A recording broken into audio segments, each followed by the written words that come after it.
میں اپنی آخری سواری اتار کر اب بس کو اسٹاپ پر کھڑی کرنے کی غرض سے تیز تیز گاڑی چلا رہا تھا۔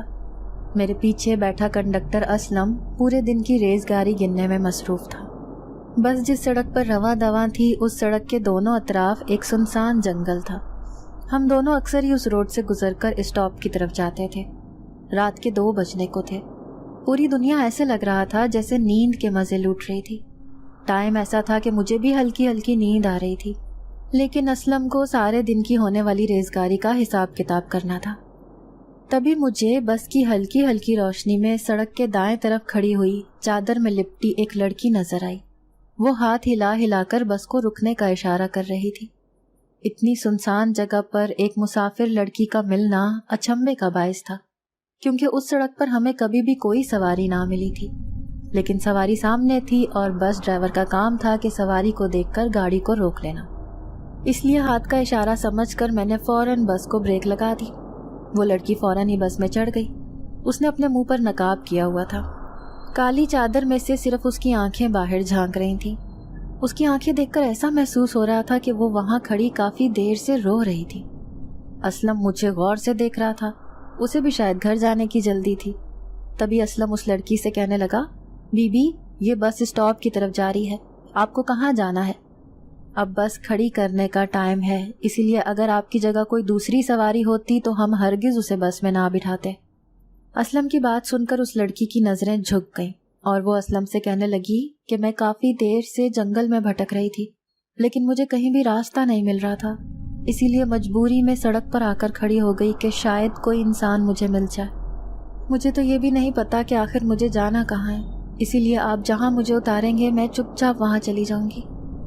اس لڑکی کی بات سن کر میں اور اسلم حیرت زدہ تھے۔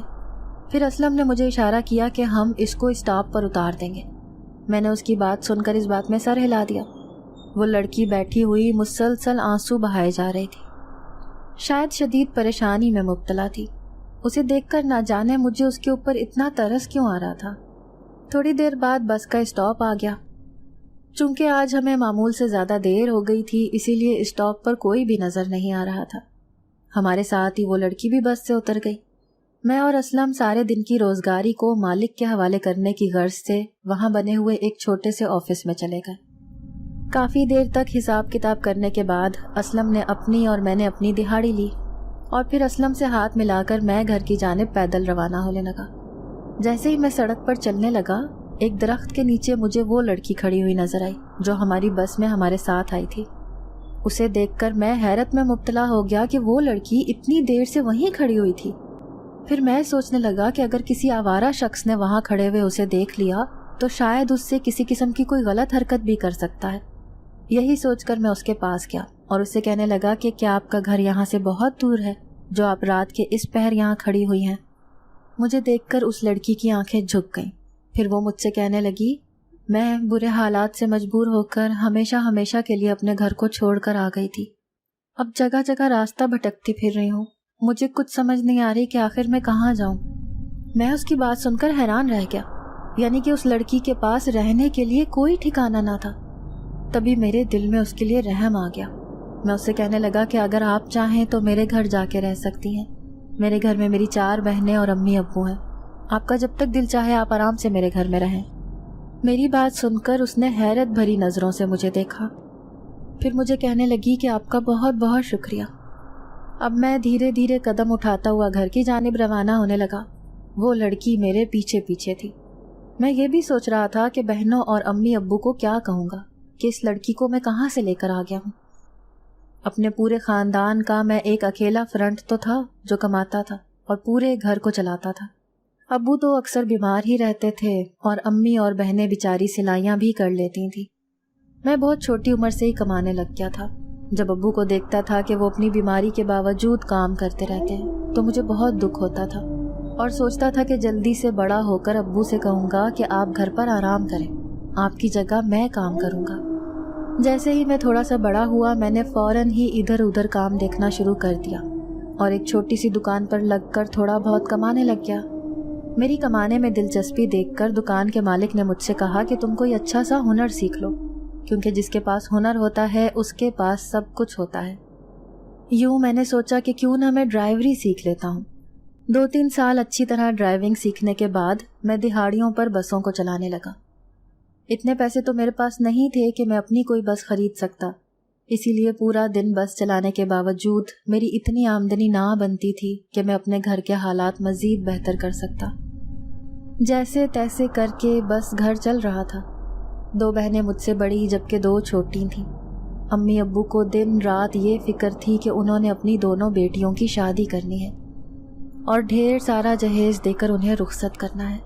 مجھے بھی اپنی بہنوں کی بہت پریشانی تھی اور میں یہی سوچتا تھا کہ ہمارے گھر کی غربت دیکھ کر بھلا میری بہنوں کے لیے اچھے رشتے کہاں سے آئیں گے۔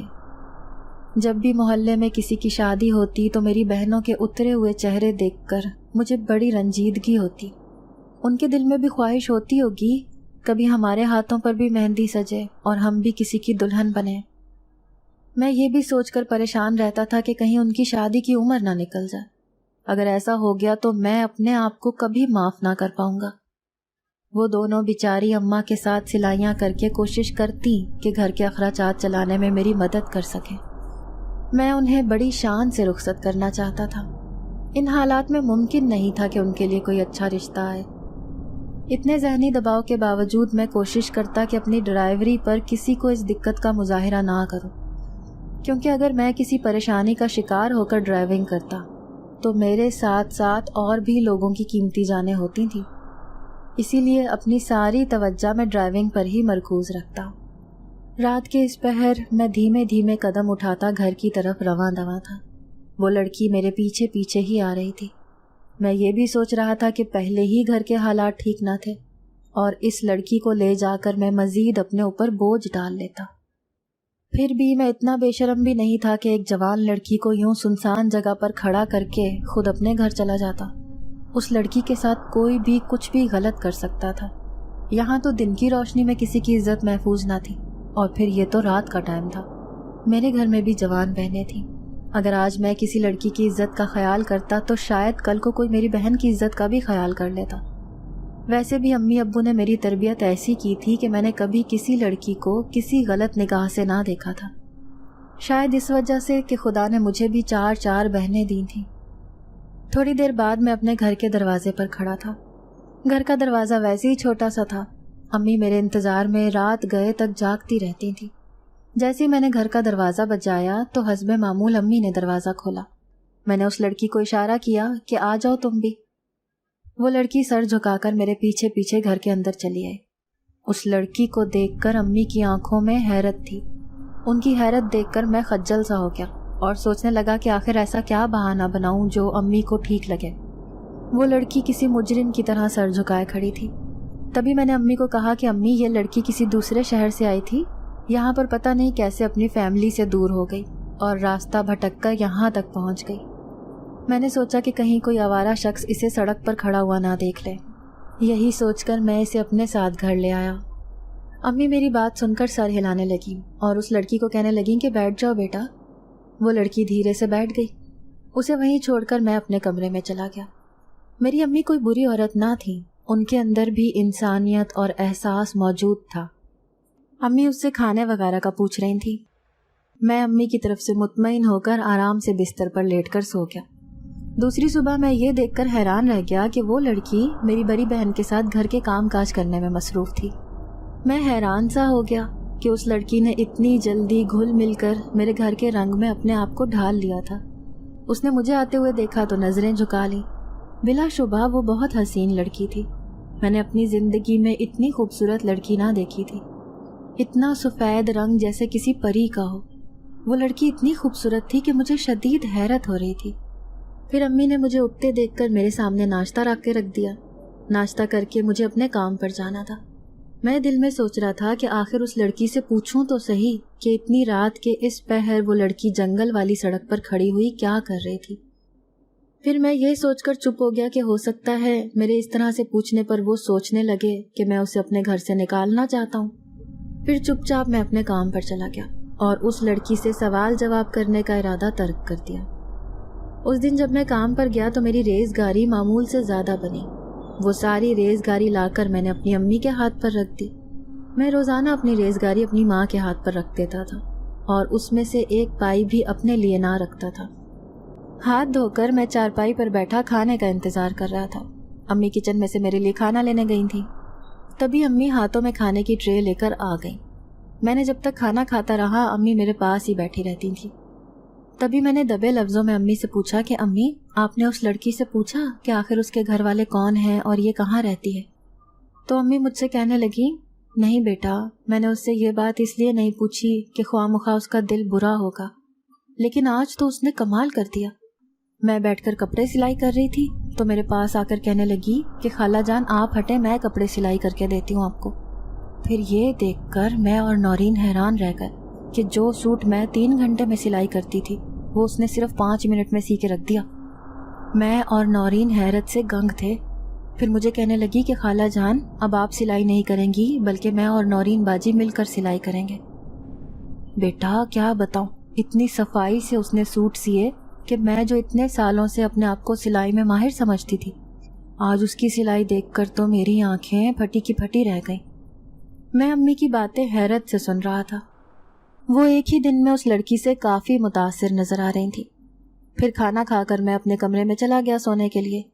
سوئے ہوئے تھوڑی ہی دیر ہوئی تھی کہ مجھے ایسا محسوس ہوا جیسے کسی کی چوڑیوں کی چھن چھن کی آواز میرے آس پاس گونج رہی ہے۔ میں نیند سے تھوڑا سا جاگا تھا۔ ادھر ادھر دیکھنے کے باوجود مجھے کوئی بھی اپنے آس پاس نظر نہ آیا۔ پھر میں کروٹ بدل کے سو گیا۔ اب تو جیسے ہی میں روزانہ گھر پر آتا تو امی کے منہ سے روزانہ ایک نئی کہانی سننے کو ملتی۔ امی مجھے بتا رہی تھی کہ نورین اور وہ لڑکی جس کا نام نتالیہ تھا، وہ دونوں مل کر اچھے خاصے کپڑے سلائی کرنے لگ گئی تھیں اور محلے میں ان کی سلائی کا ڈنکا بجنے لگا تھا۔ سلائیوں کے ڈھیروں ڈھیر کپڑے انہیں روزانہ کی بنیاد پر ملنے لگے تھے۔ ان کے پاس اتنا کام ہو گیا تھا کہ نورین باجی کے ساتھ ساتھ اب نوشین باجی اور نور بھی ان کی مدد کرنے لگی تھی۔ نتالیہ کا کام صرف کپڑے سلائی کرنا ہوتا تھا، جو وہ صرف 5-10 منٹ میں پورا سوٹ سلائی کر کے رکھ دیتی تھی۔ گھر میں اچھی خاصی آمدنی کا اضافہ ہو چکا تھا۔ امی کی اس کے منہ سے تعریف سن سن کر میں نے بھی اس سے کوئی سوال جواب کرنے کا بالکل ہی ارادہ ترک کر دیا، کیونکہ امی اس کے آنے سے بے پناہ خوش تھیں اور گھر میں بہت تبدیلی بھی آ رہی تھی۔ یوں ہی دھیرے دھیرے کرتے انہوں نے ایک کمرے کو پورا سلائی سینٹر بنا لیا۔ محلے کی ڈھیروں بچیاں ان کے پاس آ کر سلائیاں سیکھنے لگی۔ امی اور نورین باجی جہاں مہینے میں صرف 5000 سلائی کر کے حاصل کرتی تھیں، نتالیہ کے آنے سے وہ کمائی 10 گنا بڑھ چکی تھی۔ وہ لڑکی تھی یا جادو کی پڑیا، کام کر کر کے ہرگز نہ تھکتی تھی۔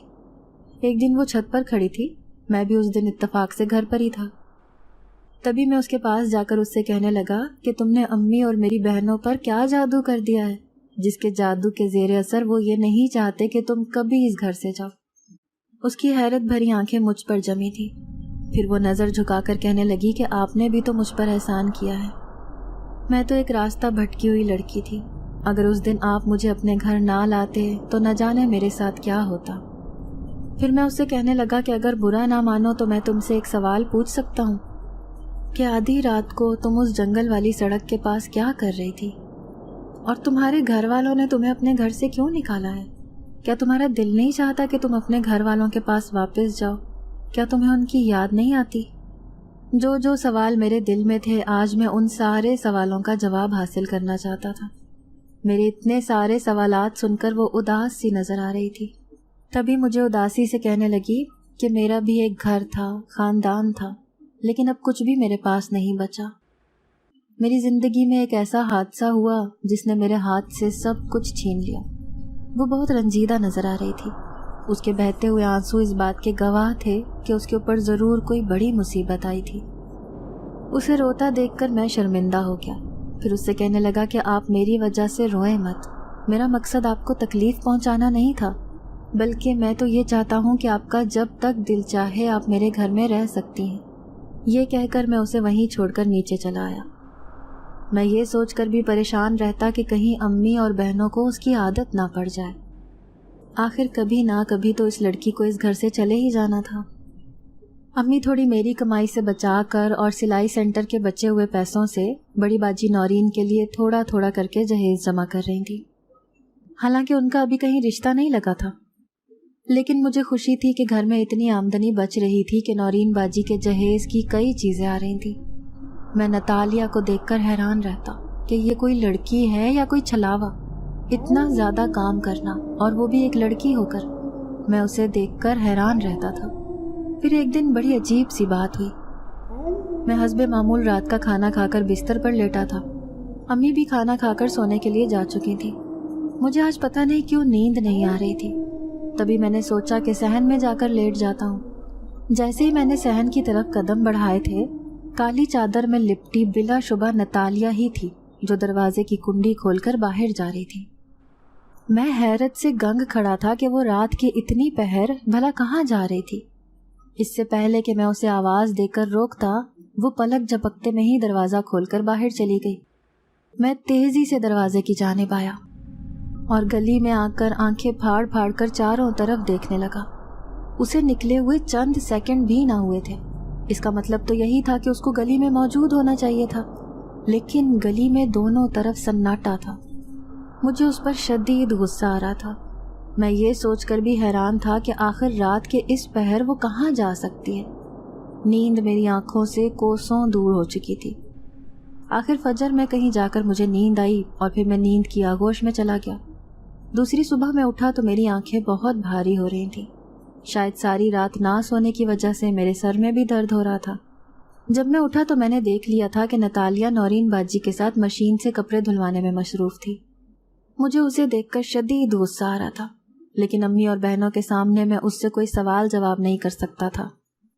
میں اس سے پوچھنا چاہتا تھا کہ رات کے اس پہر وہ گھر سے نکل کر کب گئی اور کب آئی۔ کسی کو کچھ پتہ نہ چل سکا تھا۔ سب لوگوں کو بے وقوف بنا کر آخر وہ کہاں گئی تھی۔ مجھے اس پر شدید غصہ آ رہا تھا۔ اسے یہ خبر نہ تھی کہ میں اسے گھر سے باہر جاتے ہوئے دیکھ چکا تھا۔ پھر میں ناشتہ کر کے چپ چاپ گھر سے نکل آیا۔ مجھے ایسا محسوس ہو رہا تھا جیسے میں آج پورا دن نتالیہ کے بارے میں ہی سوچتا رہا ہوں۔ ایک دو دن یوں ہی گزر گئے۔ پھر تیسری رات میری اچانک سے آنکھ کھلی اور پھر میری نظر نتالیہ پر پڑی، جو پھر دروازہ کھول کر کہیں جانے کی تیاری کر رہی تھی۔ آج پھر اسے یوں جاتا دیکھ کر مجھے شدید غصہ آیا اور میں نے دل میں سوچا کہ جیسے ہی یہ گھر سے باہر نکلے گی میں فوراً اس کے پیچھے چل پڑوں گا اور دیکھوں گا کہ آخر یہ لڑکی اتنی رات کو کہاں جاتی ہے۔ اور پھر ایسے ہی ہوا۔ جیسے ہی اس نے گھر سے باہر قدم رکھے، میں نے فوراً ہی اس کا پیچھا کرنا شروع کر دیا۔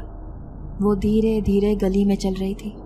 مجھے حیرت یہ ہو رہی تھی کہ اس کے چلنے کے قدموں کی آواز تک نہیں آ رہی تھی۔ اسے یہ معلوم نہ تھا کہ میں اس کا پیچھا کر رہا ہوں۔ 10 منٹ تک یوں ہی چلنے کے بعد مجھے حیرت کا شدید جھٹکا لگا جب اس کے قدم قبرستان کی طرف اٹھ گئے۔ وہ اتنی رات کو قبرستان جا رہی تھی۔ اکیلی لڑکی ہو کر بھی اسے کوئی ڈر نہیں لگ رہا تھا، جبکہ میں مرد ہو کر بھی خوفزدہ ہو گیا تھا اسے قبرستان میں جاتا ہوا دیکھ کر۔ پھر جیسے ہی وہ قبرستان میں داخل ہوئی، میری آنکھیں یہ دیکھ کر پھٹی کی پھٹی رہ گئیں کہ وہ اچانک میری نظروں کے سامنے سے غائب ہو گئی۔ میں سخت حیران پریشان ادھر ادھر دیکھ رہا تھا۔ یہ میری نظروں کا دھوکہ تھا یا مجھے وہم ہوا تھا؟ لیکن مجھے پورا یقین تھا کہ نتالیہ میری نظروں کے سامنے سے اچانک غائب ہوئی تھی۔ وہاں کافی دیر تک میں اس کا انتظار کرتا رہا، لیکن پھر دوبارہ وہ مجھے نظر نہ آئی۔ پھر میں گھر لوٹ آیا۔ پوری رات شدید پریشانی میں مبتلا رہا۔ اب تو میں ٹینشن میں تھا کہ آخر یہ لڑکی کون تھی، کہاں سے آئی تھی، اس کے بارے میں جانے بغیر میں نے کیسے اسے گھر پر رکنے دیا۔ پھر کہیں صبح جا کر میں نیند کی آغوش میں چلا گیا۔ دوسری صبح اس سے بھی زیادہ حیران کن تھی، جب وہ گھر میں کام کاج کرتی ہوئی پھر رہی تھی۔ میری امی اور بہنوں سے ہنس ہنس کر باتیں بھی کر رہی تھی۔ میں نفرت سے اسے دیکھ رہا تھا۔ میں یہ سوچ رہا تھا کہ وہ ہماری آنکھوں میں دھول جھونک کر نہ جانے کہاں جاتی ہے۔ کہیں وہ جادو ٹونے کی ماہر کوئی لڑکی نہ ہو۔ آخر رات کے اس پہر قبرستان جانے کا اس کا کیا مقصد ہو سکتا تھا؟ میں نے سوچا کہ جیسے ہی یہ مجھے اکیلی نظر آئے گی تو میں اس سے پوچھوں گا کہ آخر وہ سب کی نظروں سے بچ کر قبرستان کیا لینے جاتی ہے۔ ابھی میں یہ بات اس سے کرنے کی سوچ ہی رہا تھا کہ میری بڑی بہن نورین باجی کا ایک اچھی جگہ سے رشتہ آ گیا۔ وہ لوگ نہایت اچھے اور امیر گھر سے تھے۔ امی کا بس نہ چل رہا تھا کہ وہ آج ہی نورین باجی کے رشتے کے لیے ہاں کر دیں۔ میں خود بھی خوش تھا کہ چلو نورین باجی کا کوئی تو اچھا رشتہ آیا۔ پھر وہ لوگ رشتہ پکا کر کے چلے گئے۔ امی ابو بہت خوش تھے، لیکن ساتھ ہی ساتھ پریشان بھی تھے، کیونکہ شادی کرنے کے لیے ڈھیر سارے پیسوں کی ضرورت تھی۔ لیکن اس وقت ہمارے پاس اتنی رقم نہ تھی کہ ہم ان کی دھوم دھام سے شادی کر سکتے۔ جب نتالیہ نے ہم سب کو ان کی شادی کے لیے پریشان دیکھا تو وہ امی کے پاس آئی اور ان سے کہنے لگی کہ خالہ جان آپ بالکل بھی پریشان مت ہو، بس نورین باجی کی شادی کی تیاریاں شروع کر دیں، آپ دیکھیے گا نورین باجی کی شادی کتنی دھوم دھام سے ہوگی۔ میں اس کی بات سن کر چڑ گیا اور اس سے کہنے لگا کہ تمہیں ان سب چیزوں کا کیا پتہ ہے؟ تم کون سا اپنے خاندان کے ساتھ رہی ہو؟ تم کیا سمجھو گی کہ لوگوں کی کیا پریشانیاں ہوتی ہیں؟ میں نے اس سے بہت سخت لہجے میں بات کی تھی۔ مجھے اس بات پر بھی غصہ تھا کہ وہ ہمیں دھوکے میں رکھ کر ہر دوسرے دن کہیں نہ کہیں چلی جاتی ہے اور کب واپس آتی ہے اس کا کسی کو کچھ علم نہیں ہوتا۔ میری بات سن کر وہ کچھ کہے بنا سر جھکا کر وہاں سے چلی گئی۔ میں بہن کی شادی کی وجہ سے ٹینشن میں تھا، سوچ رہا تھا کہ کچھ ایسا ہو جائے جس سے ہر کام اچھے طریقے سے نمٹ جائے۔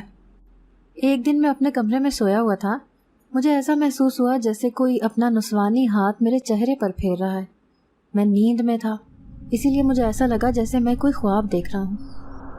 دوسری صبح میں جیسے ہی اٹھا، میں اپنی گھڑی ہمیشہ اپنے تکیے کے نیچے رکھتا تھا۔ میں نے جیسے ہی گھڑی اٹھانے کے لیے تکیہ اٹھایا تو اس کے نیچے سے مجھے 2 سونے کے کنگن ملے۔ میں حیران پریشان رہ گیا۔ ان سونے کے کنگن کی چمک میری آنکھوں کو خیرہ کر رہی تھی۔ پھر مجھے یاد آنے لگا کہ رات کو کوئی میرے کمرے میں موجود تھا۔ مجھے اس کی موجودگی کا احساس ہوا تھا، لیکن میں یہ نہ جان سکا کہ میرے کمرے میں کون تھا۔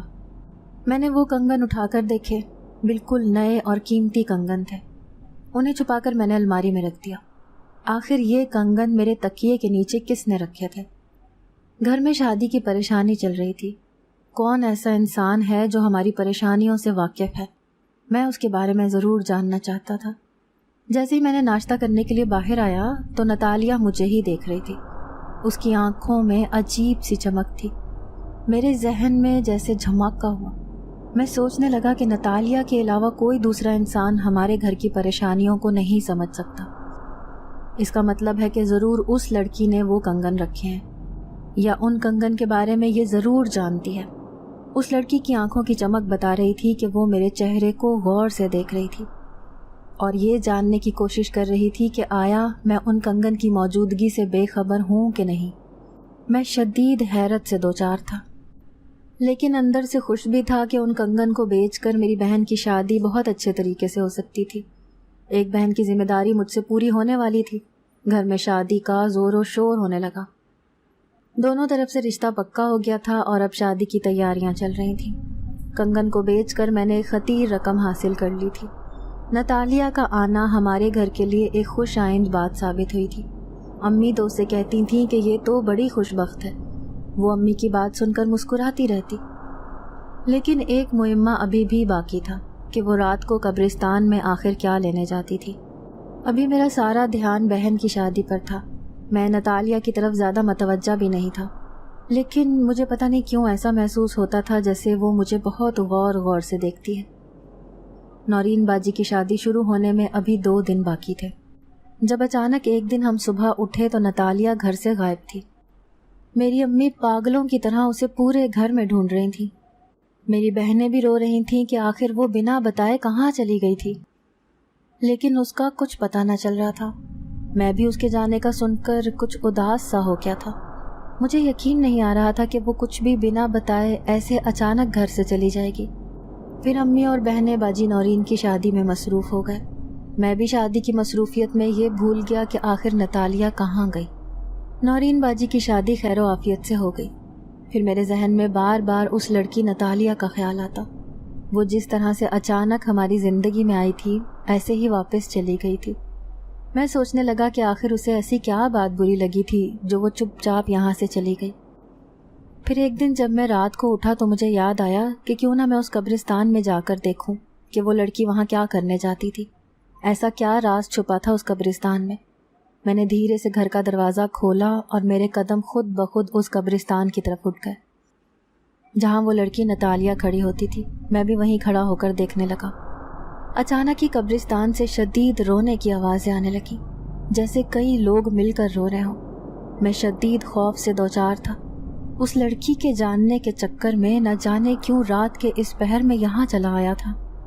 میرے قدم واپس مڑنے کو تھے جب مجھے اپنے پیچھے آواز آئی، رکو دلاور حسین۔ جب میں نے پیچھے مڑ کر دیکھا تو وہ کڑکتی ہوئی آواز اسی لڑکی کی تھی۔ وہ مجھے آواز دے کر روک رہی تھی۔ میں حیرت سے کچھ بول نہ رہا تھا، اوپر سے مجھے شدید خوف محسوس ہو رہا تھا۔ قبرستان کے چاروں طرف ہلکا ہلکا سا دھواں اٹھ رہا تھا۔ تبھی وہ مجھے غور سے دیکھتے ہوئے کہنے لگی کہ تم میرے بارے میں جاننے کے لیے بے چین تھے، کیوں نہ آج میں تمہیں اپنے بارے میں سب کچھ بتا دوں تاکہ تمہارا دل میری طرف سے صاف ہو جائے۔ میں کوئی انسان نہیں بلکہ ایک جن ذاتی ہوں۔ جس رات میں تم سے ملی تھی اس رات میرے قبیلے کے جنات پر کچھ لوگوں نے ستم ڈھائے تھے۔ ہمارا پورا قبیلہ ایک بڑی سی حویلی میں کئی سالوں سے رہ رہا تھا، جس میں بچے، بوڑھے، جوان، مرد اور عورتیں سب شامل تھے۔ ہم سب بڑے خوشحال رہتے تھے کیونکہ ہمیں ایک جھنڈ میں رہنا پسند تھا۔ میں اپنے ماں باپ کی بڑی لاڈلی تھی۔ میرے اندر بے تحاشا شرارتیں چھپی ہوئی تھیں۔ چونکہ وہ حویلی سب سے الگ تھلگ ایک جنگل میں واقع تھی تو کسی انسان کی ہم پر کوئی نظر نہ پڑتی تھی۔ ہم بھی بلا وجہ کسی انسان کو خواہ تنگ نہ کرتے تھے، لیکن کچھ دنوں سے کافی تعداد میں لوگ اس حویلی میں آ رہے تھے۔ ان لوگوں کا خیال تھا کہ چونکہ یہ پرانے زمانے کی حویلی ہے تو اس کی دوبارہ تزئین و آرائش کر کے اسے استعمال کے قابل بنانا چاہیے۔ ان کی باتیں سن کر ہمیں بہت غصہ آتا اور ہمارا پورا قبیلہ یہ سوچتا کہ اگر ان انسانوں نے کچھ ایسا کیا تو بھلا ہمارا پورا قبیلہ کہاں جائے گا۔ ہم سب بہت فکر مند رہنے لگ گئے تھے۔ ہمیں نہیں پتا تھا کہ صرف ہمارا ٹھکانہ ہی نہیں بلکہ ہم سب ایک دوسرے سے جدا ہونے والے ہیں۔ ایک دن میں اس حویلی سے باہر جنگل میں گھومنے پھرنے گئی تھی۔ واپس آ کر دیکھا تو جیسے میرے اوپر قیامت گر گئی، کیونکہ وہ حویلی ان انسانوں نے نیست و نابود کر دی تھی۔ میں حویلی سے باہر تھی، اسی لیے کون کہاں گیا تھا یا کون اس حویلی کے ملبے کے نیچے دب گیا تھا مجھے کچھ معلوم نہ تھا۔ میں پاگلوں کی طرح ہر جگہ پر اپنے ماں باپ کو دیکھ رہی تھی جو مجھے کہیں نظر نہیں آ رہے تھے۔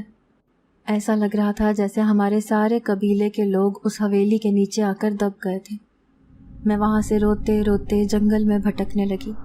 میں فریاد کرتی ہوئی پھر رہی تھی کہ کوئی تو مجھے اپنا مل جائے جسے دیکھ کر مجھے تھوڑا حوصلہ مل جائے، لیکن اس خوفناک جنگل میں مجھے کوئی بھی اپنا نہ ملا۔ میں سڑک پر کھڑی ہو کر بے بسی سے رو رہی تھی جب تمہاری گاڑی کا وہاں سے گزر ہوا۔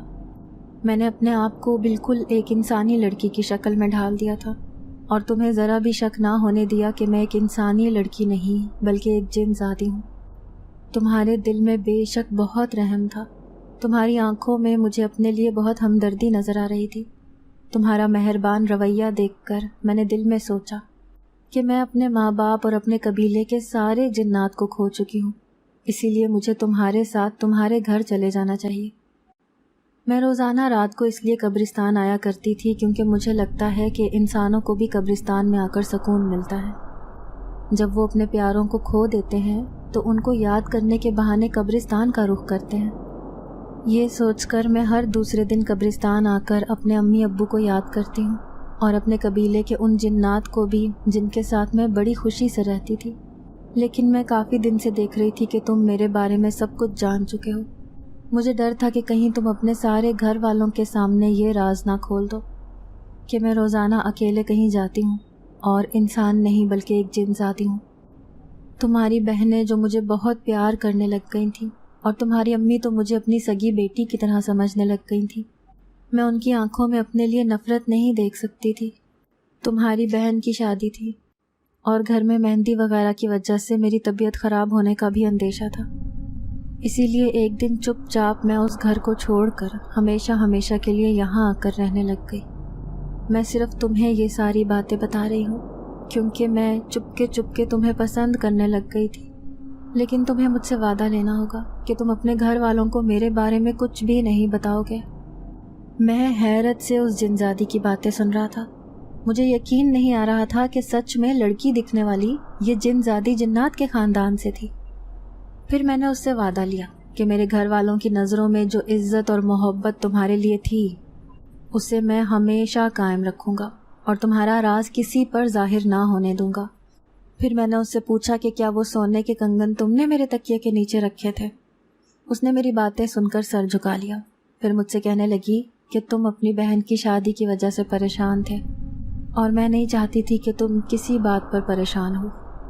اس لیے میں نے چھوٹی سی کوشش کی تھی کہ کسی طرح تمہاری پریشانی حل ہو سکے۔ میں حیرت سے اسے دیکھ رہا تھا۔ پھر وہ مجھے کہنے لگی، صبح ہونے والی ہے، اب تم اپنے گھر جاؤ، لیکن اپنا کیا ہوا وعدہ کبھی نہ بھولنا۔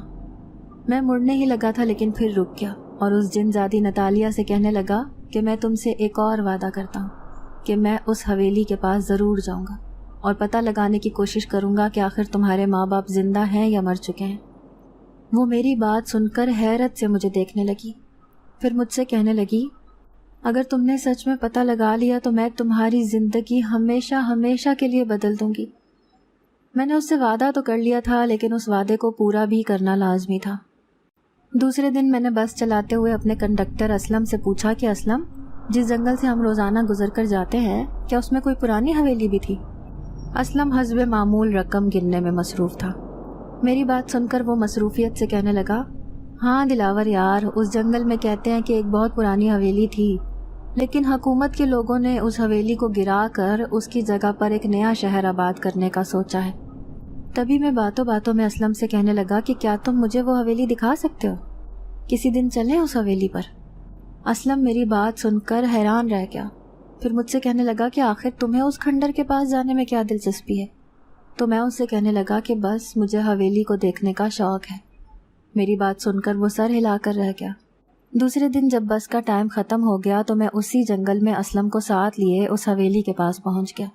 وہ حویلی بلا شبہ ایک کھنڈر کے سوا کچھ نظر نہیں آ رہی تھی۔ مجھے بہت افسوس ہو رہا تھا اور میں سوچ رہا تھا کہ کیا ضرورت تھی حکومت کو یہ سب کرنے کی، وہ حویلی کم از کم اس کھنڈر سے تو بہتر تھی۔ مجھے اس بات کا بھی افسوس تھا کہ حویلی کے گرنے کی وجہ سے جن زادی نتالیہ کے خاندان کو کس قدر نقصان پہنچا تھا۔ پھر میں نے سوچا کہ کچھ بھی ہو، میں اس جن زادی نتالیہ کے ماں باپ کا پتہ لگا کر ہی رہوں گا۔ وہ حویلی دیکھ کر میں اسلم کے ساتھ واپس آ گیا، لیکن میرا ارادہ تھا کہ میں دوبارہ اس حویلی کے پاس جاؤں گا۔ دوسرے دن میں سب کی نظروں سے چھپ کر رات کے وقت اس حویلی کے پاس پہنچ گیا۔ میں اس کھنڈر میں پاگلوں کی طرح گھوم رہا تھا۔ مجھے کوئی ایسا طریقہ نظر نہ آ رہا تھا جس سے یہ پتہ لگا سکوں کہ آخر ان جنات کے بارے میں مجھے کچھ پتہ چل جائے۔ پھر میرے ذہن میں خیال آیا کہ ہو سکتا ہے اس حویلی کے نیچے کوئی تہہ خانہ ہو، اپنی جان بچانے کے لیے کیا پتہ وہ لوگ وہاں چلے گئے ہوں۔ یہی سوچ کر میں پاگلوں کی طرح وہاں سے پتھر اٹھا اٹھا کر دیکھنے لگا کہ وہاں سچ میں کوئی تہہ خانہ ہے یا نہیں۔ کافی دیر تک کوشش کرنے کے بعد آخر کار میری محنت رنگ لے آئی۔ مجھے ایک چھوٹا سا دروازہ نظر آ گیا۔ اب مجھے کسی بھی طرح کر کے وہ دروازہ کھولنا تھا۔ وہ دروازہ لوہے کا تھا اور اس پر بے تحاشا پتھر پڑے ہوئے تھے۔ میں وہ پتھر اٹھا کر پھینکنے لگا۔ مجھے کافی محنت کرنا پڑ رہی تھی اور میرے بازو بھی شل ہو چکے تھے، لیکن میری محنت رنگ لے آئی۔ سارے پتھر اس دروازے پر سے ہٹ چکے تھے۔ پھر میں نے دھیرے سے وہ دروازہ کھول دیا جو نیچے سیڑھیوں کی طرف جا رہا تھا۔ اس دروازے کے نیچے بے تحاشا سیڑھیاں تھیں۔ یقیناً وہ تہہ خانہ محفوظ تھا۔ میں دھیرے دھیرے سیڑھیاں اترتا ہوا نیچے چلا گیا۔ اس تہہ خانے میں بے تحاشا اندھیرا تھا۔ میں اندھیرے میں چلا چلا کر کہنے لگا، کیا جن زادی نتالیہ کے ماں باپ یہاں رہتے ہیں؟ میری بات کے جواب میں خاموشی تھی، لیکن میں نے ہمت نہ ہاری اور مسلسل آوازیں دیتا رہا۔ میں ان سے کہہ رہا تھا کہ آپ کی بیٹی جن زادی نتالیہ آپ کا انتظار کر رہی ہے۔ اگر آپ میری آوازیں سن رہے ہیں تو یہ جان لیں کہ وہ آپ کی یاد میں بری طرح تڑپ رہی ہے اور شدت سے اس بات کی منتظر ہے کہ وہ کب اپنے ماں باپ سے مل جائے۔ تبھی مجھے ایک آواز سنائی دی جو مجھے کہہ رہی تھی کہ مجھے بتاؤ میری بیٹی اس وقت کہاں ہے۔ یہ آواز ایک نسوانی آواز تھی جو یقیناً جن زادی نتالیہ کی ماں کی آواز تھی۔ مجھے بہت خوشی ہوئی۔ پھر میں ان سے کہنے لگا کہ یہاں سے بہت دور وہ ایک قبرستان کے درخت کے نیچے رہتی ہے اور روزانہ آپ کا انتظار کرتی ہے۔ وہ آپ کے بغیر اپنے آپ کو بہت اکیلا محسوس کرتی ہے۔ میں چاہتا ہوں کہ آپ لوگ اس کے پاس چلے جائیں تاکہ آپ کی بیٹی آپ کو دیکھ کر خوش ہو جائے۔ اگر آپ جنات اپنی بیٹی سے ملنا چاہتے ہیں تو میرے پیچھے پیچھے آ جائیں۔ میں وہیں جا رہا ہوں جہاں پر آپ کی بیٹی رہتی ہے۔ پھر میں دھیرے دھیرے تہہ خانے کی سیڑھیاں چڑھتا ہوا اوپر آ گیا۔ مجھے ایسا محسوس ہو رہا تھا جیسے میرے پیچھے کوئی چل رہا ہے۔ میں تیز تیز قدم اٹھاتا ہوا آگے بڑھتا جا رہا تھا۔ مجھے جلد از جلد وہاں پہنچنا تھا جہاں پر وہ جنزادی نتالیہ رہ رہی تھی۔ چلتے چلتے میرا سانس پھول رہا تھا، لیکن میں اپنے قدم نہیں روک رہا تھا۔ آخر کار میں اس درخت کے نیچے پہنچ گیا۔ تھوڑی دیر بعد میری آنکھوں نے جو منظر دیکھا اسے میں ساری زندگی نہیں بھول سکتا۔ جنزادی نتالیہ 2 ہیولوں نما جنات سے رو رو کر گلے مل رہی تھی۔ اس کے رونے میں شدت اور تڑپ تھی۔ وہ رو رو کر ان سے کہہ رہی تھی کہ میں نے آپ کو بہت یاد کیا، آپ کے بنا میں ادھوری تھی۔ کافی دیر بعد اس نے مجھے دیکھا۔ اس کی آنکھوں میں میرے لیے تشکر کے آنسو تھے۔ وہ مجھے دیکھ کر کہنے لگی کہ دلاور حسین، آپ نے اپنا وعدہ آج پورا کر دیا ہے۔ اپنے ماں باپ کو پا کر میری زندگی پوری ہو گئی ہے۔ اب میں ہمیشہ ان کے ساتھ رہوں گی۔ میں نے بھی مسکرا کر اسے دیکھا، پھر اس سے کہنے لگا کہ میں چاہتا ہوں کہ تم جہاں رہو خوش رہو۔ وہ مجھے دیکھ کر مسکرائی اور پھر اپنے ماں باپ سمیت وہاں سے غائب ہو گئی۔ میں دل ہی دل میں بہت خوش تھا اور سوچ رہا تھا کہ بھلا اپنے خاندان کے بغیر بھی کوئی زندگی ہے۔ انسان کی بھلائی اسی میں ہے کہ جب تک دنیا میں رہے اپنوں کے ساتھ رہے۔ پھر ایک دن میرے ساتھ عجیب واقعہ پیش آیا۔ اسی جنگل کے پاس سڑک پر میری بس خراب ہو گئی۔ وہ کسی صورت بھی چلنے کا نام نہیں لے رہی تھی۔ اسلم اور میں کوشش کرنے لگے کہ کسی طرح بس کو اسٹارٹ کر کے اسٹاپ تک لے جائیں۔ رات کافی ہو چکی تھی، ہم دونوں کو ہی گھر جانے کی جلدی تھی۔ تبھی اسلم کا موبائل بجنے لگا۔ اس کے گھر سے فون تھا اور اس کی بیوی چونکہ بچہ پیدا کرنے والی تھی، اسی لیے وہ فوراً اسے گھر پہنچنے کا کہہ رہی تھی۔ میں نے اسلم کو کہا کہ تمہیں اس وقت فوراً گھر جانا چاہیے، بس کو میں دیکھ لوں گا۔ میری بات سن کر وہ اپنے گھر کی طرف روانہ ہو گیا۔ اب اس جنگل کی سنسان سڑک پر میں اکیلا اس بس کو ٹھیک کرنے میں لگا ہوا تھا۔ کافی دیر کے بعد جب مجھے ایسا لگا کہ بس ٹھیک ہو گئی ہے تو میں سیٹ پر چڑھ کر بیٹھنے لگا۔ جیسے ہی سیٹ کے اوپر سے میں نے اپنا رومال اٹھایا تو میں یہ دیکھ کر حیران رہ گیا کہ وہاں پر ایک تھیلا پڑا ہوا تھا۔ چھوٹا سا وہ تھیلا تھا، ایسا لگ رہا تھا جیسے تھیلے میں کوئی چیز موجود تھی۔ بھلا میری ڈرائیونگ والی سیٹ پر وہ تھیلا کس نے رکھا تھا؟ میں حیران پریشان تھا۔ پھر تھیلے کو سائیڈ میں رکھ کر میں نے بس کو سٹارٹ کیا۔ میری قسمت اچھی تھی کہ میرے ایک دفعہ سٹارٹ کرنے سے بس چل پڑی۔ پھر میں نے بس کو اسٹاپ پر لگا دیا۔ ساتھ ہی میری نظر اس تھیلے پر پڑی جسے میں نے ابھی تک کھول کر نہ دیکھا تھا کہ آخر اس میں ایسی کیا چیز تھی۔ میں نے چپ چاپ وہ تھیلا اٹھایا اور بس کو کھڑا کرنے کے بعد مالک کو کہہ دیا کہ سارا حساب کتاب کل کریں گے، آج بہت دیر ہو گئی ہے۔ وہ تھیلا لیے میں گھر آ گیا۔ امی حسب معمول کھانا دینے کی وجہ سے میرے لیے جاگ رہی تھیں۔ ہمیشہ کی طرح انہوں نے دروازہ کھولا۔ میں نے انہیں سلام کیا۔ وہ میرے ہاتھ میں تھیلا دیکھ کر کہنے لگی، آج تم کیا کوئی فروٹ لائے ہو؟ میں نے امی کو کہا کہ پتہ نہیں کیا چیز ہے، شاید کوئی میری بس میں بھول کر چلا گیا ہے۔ امی نے میرے ہاتھ سے وہ تھیلا لیا اور کھول کر اسے دیکھنے لگی۔ میں کھانا کھانے کے لیے ہاتھ دھونے چلا گیا۔ جب واپس آیا تو امی گم سم کھڑی تھی، تھیلا ان کے ہاتھ میں تھا۔ میں حیران ہو کر انہیں دیکھنے لگا اور پوچھنے لگا کہ امی کیا ہوا آپ کو؟ انہوں نے مجھے کچھ نہ کہا بلکہ تھیلا میرے سامنے کھول کر رکھ دیا۔ اس تھیلے میں ڈھیروں کی تعداد میں ہیرے جواہرات چمک رہے تھے۔ ان ہیروں کی چمک اتنی تھی کہ زیادہ دیر تک ان ہیروں کی طرف دیکھا نہیں جا سکتا تھا۔ وہ یقیناً اصلی زیورات تھے۔ امی حیرت سے گنگ تھی، میں بھی کم حیران نہ تھا۔ اسی تھیلے میں مجھے ایک چھوٹا سا کاغذ بھی نظر آیا، جسے میں نے امی کی نظر سے بچا کر اپنے پاس رکھ لیا۔ امی مجھے کہہ رہی تھی کہ آخر کون اتنا مہربان تھا جس نے اس تھیلے میں موجود ساری دولت تمہارے حوالے کر دی اور تمہاری بس میں رکھ کر چلا گیا۔ امی کی کسی بھی بات کا میرے پاس کوئی جواب نہ تھا۔ ہم دونوں ماں بیٹا بے تحاشا خوش تھے۔ وہ سارا قیمتی خزانہ ہمارا ہو چکا تھا۔ خوشی کے مارے مجھ سے کھانا بھی نہ کھایا جا رہا تھا۔ امی نے وہ سارے زیورات اپنی الماری میں حفاظت سے رکھ دیے۔ تبھی میں اپنے کمرے میں گیا اور بےتابی سے وہ کاغذ اٹھا کر اس پر لکھی ہوئی تحریر پڑھنے لگا۔ اس کاغذ پر درج تھا کہ دلاور حسین، تم نے مجھے میرے ماں باپ سے ملوا دیا اور میں نے اپنے کیے ہوئے وعدے کے مطابق تمہیں مالا مال کر دیا۔ یہ ساری دولت تمہاری ہے۔ اب تم ساری زندگی اس دولت کو پا کر عیش کرو۔ میری دعا ہے کہ تمہیں زندگی میں ہر چیز ملے، سکون، عزت، محبت اور صحت۔ اب تم اپنے ساتھ ساتھ اپنی امی اور ساری بہنوں کو عیش کروانا۔ فقط ایک جنزادی نتالیہ۔ تو گویا یہ ساری مہربانی مجھ پر اس جنزادی نتالیہ نے کی تھی۔ میں سوچ بھی نہیں سکتا تھا کہ وہ مجھ پر اس قدر مہربان ہو گئی تھی۔ اس کی دی ہوئی دولت سے میں بس ڈرائیور سے ایک کروڑ پتی انسان بن چکا تھا۔ میں نے اپنی ساری بہنوں کی شادی بڑے دھوم دھام سے کی۔ امی ابو بھی بڑے سکون سے اپنی زندگی گزار رہے تھے۔ لیکن میں اب بھی کسی انسان کو کسی مشکل میں گرفتار دیکھتا ہوں تو مجھے فوراً اس کے ساتھ نیکی کرنے کا خیال آ جاتا ہے۔ میں سوچتا ہوں کہ میری چھوٹی سی نیکی سے مجھے اتنا بڑا صلہ ملا تھا۔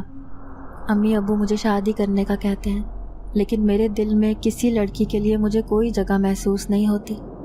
شاید میں کہیں نہ کہیں اپنے دل میں اس جنزادی نتالیہ کو بسا بیٹھا تھا اور اسے یاد کر کے مجھے نہ جانے کیوں خوشی سی محسوس ہوتی تھی۔